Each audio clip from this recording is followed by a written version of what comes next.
So everybody, we're here with the star of our next episode on What's Your Please. Problem, Mr. Robert Mello.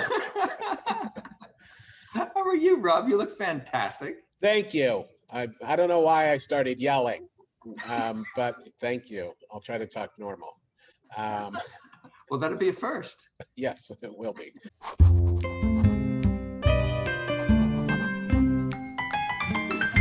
We're all drunk, right? It's not just me, is it? Is it just me? Um, well, I plead the fifth. You can't see what's on this side of my chair. I'm kidding. I'm not drunk. It's too early. What time is it? It's 4:52. It's not too early for Jeff, yeah, but it's a little early for me. that's true. That's true. Well, thanks for hanging out with us here. We wanted just to chat with you a little bit because you're the next episode up on the show. 100%. Yeah.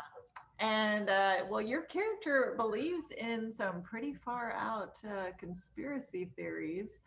Do you personally have any quirky or unusual beliefs?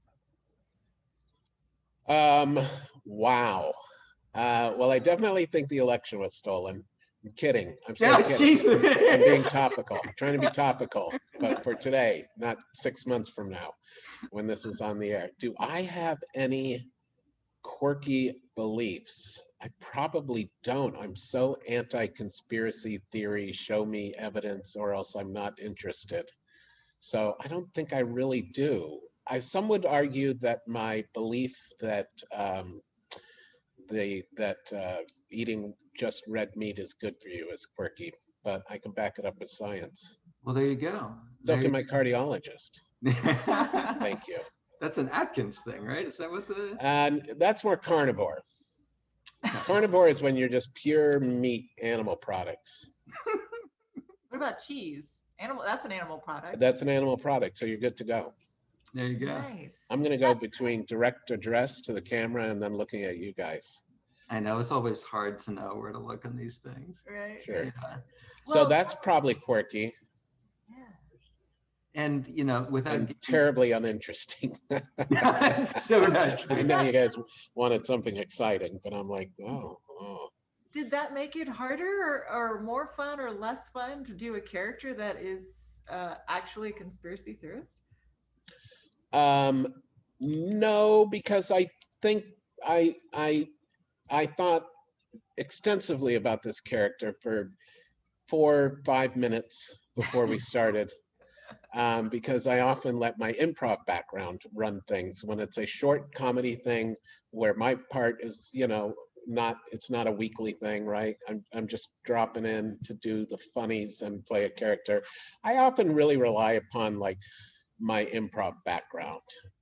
But I did think about one thing, which is, and sort of did my little bit of tiny bit of work on it, was that I think people who are conspiracy theorists are just afraid. So that was one thing that I reminded myself of before we started, is that this is a person that leads from fear, which maybe I do sometimes, not a Yeah. lot, a little No, bit. we all do. We all do at Yeah. some level or another. That's why we drink. Oh yeah, to excess. Just look at my Instagram feed. Yeah. Well, I mean, without giving too much of the episode away for folks, depending upon when folks are watching this interview, your particular conspiracy theory has to do with the nature of the world. Are there, if you could visit any place in the world, where would you visit and why? Wow. I've always been obsessed with, you probably want me to say something like Antarctica or something like that when I'm like, I don't care. It's a bunch of snow and ice. I would love to do like a cruise line through Antarctica or something like that. But I'm sort of obsessed with Vietnam. I think because it's so like rooted in my psyche from being conscious during the war, right? I was 5 or 6 years old and watching the Vietnam War coverage every night. So I've always been like a little obsessed with going to Vietnam, and I just haven't quite gotten around to it. Yeah, very But I would cool. also love to go to one of those places where they don't let people because there's some primitive tribe. There's a place where there's like a tribe that's still in existence, and they don't let people go there because they don't want to expose the tribe to any current diseases. I did going there because Yeah. there's a good chance all they eat is meat. So They're probably the only people who don't have COVID right now. Yeah, that's probably true. yes, and they are the only people who don't have COVID right now. Yeah, so they don't want to see any of us anytime soon. Yeah. No. Oh goodness.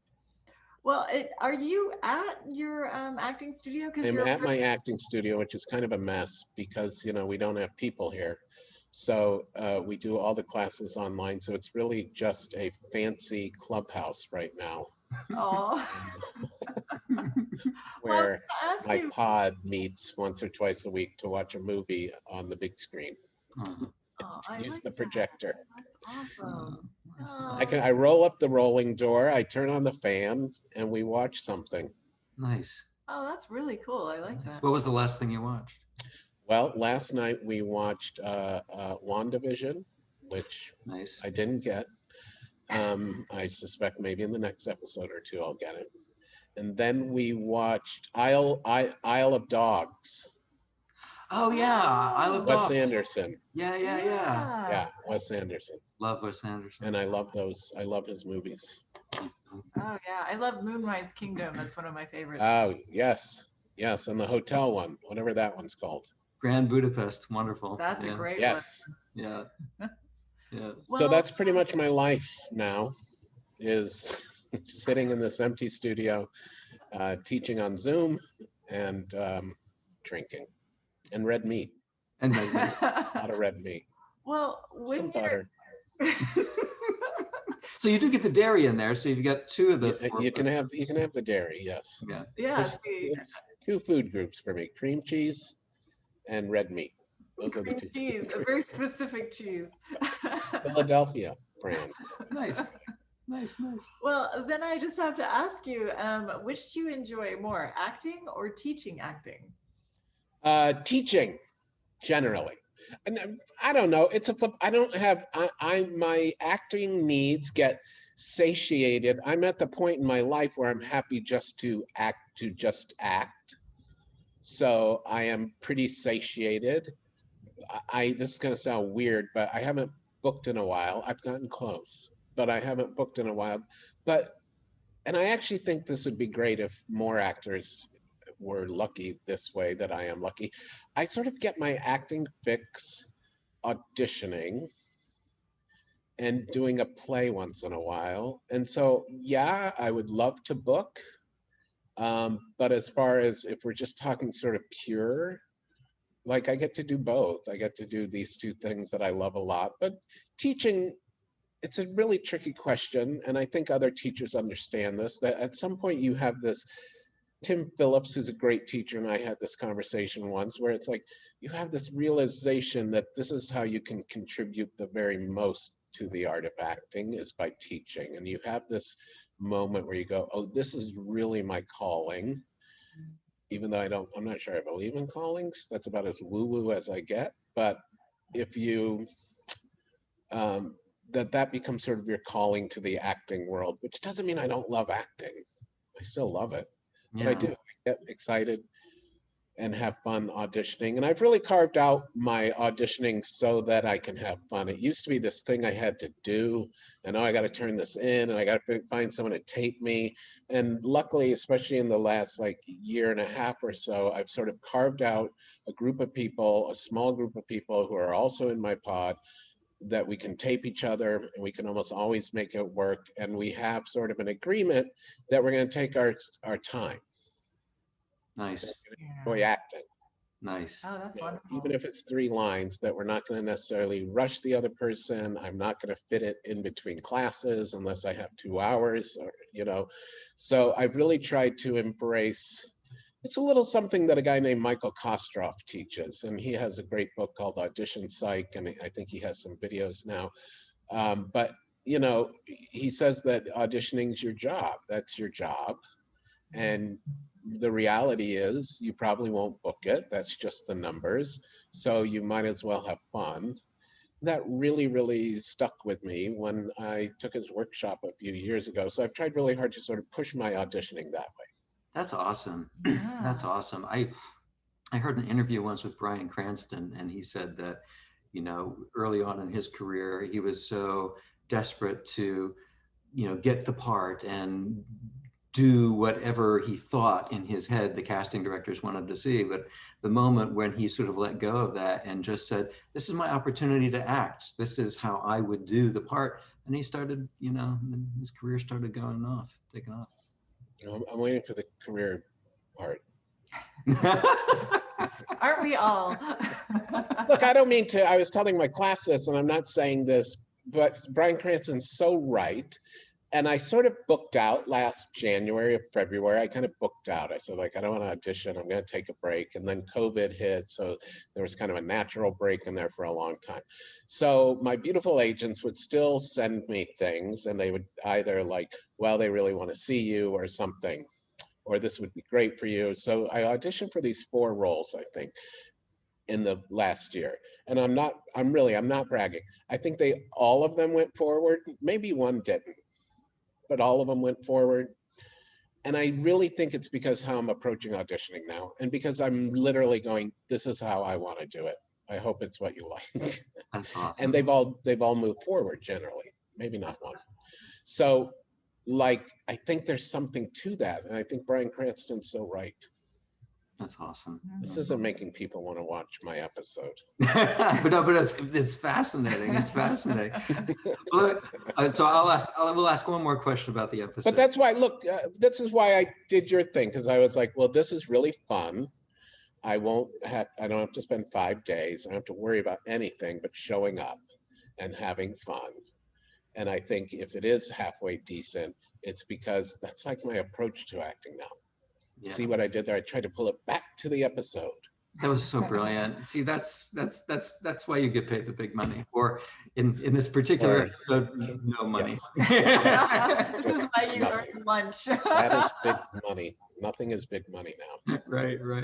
But I mean, your episode is great, and people will see it for themselves. You know, you're just a delightful character and great human being. So you know, thank you for the $5 for saying that. You're welcome. Thank you for casting me. Oh no, gosh. So it's like the end of a really awkward first date. Well, one more question if we can before you go. So, and this one's directly related to your episode. Right. So, you know, being your character, being what he is and what he believes, and sort of struggling with what is truth. If Robert Mello had to choose between love and truth, which would you choose and why? Oh my God, what is this show you're doing? I thought this was why now I have to re-examine my entire ethical system for you? Like your web series? Well, it's about therapy. Oh, there it is. Love or truth? Like someone loving me or me loving someone else? In the episode, he's loving someone else. Yeah, how about loving someone else? You know, pursuing a love that you have. Yeah, or truth. Truth. Okay. And why is that? Cheaper. It's cheaper.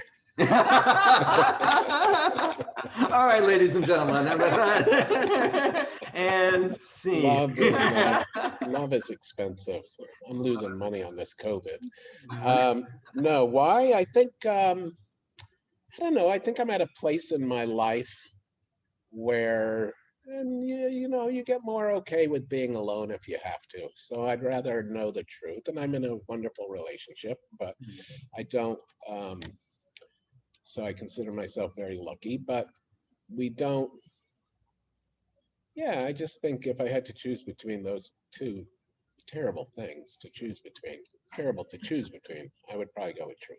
Yeah, no, I think so. Because I think I think truth has to lead, because if you don't have that, then, you know, everything else is Right, then it's just all one night stands. cockeyed. Yeah, which, you know, can be fun. It's okay. Yeah, totally. Right, except in COVID.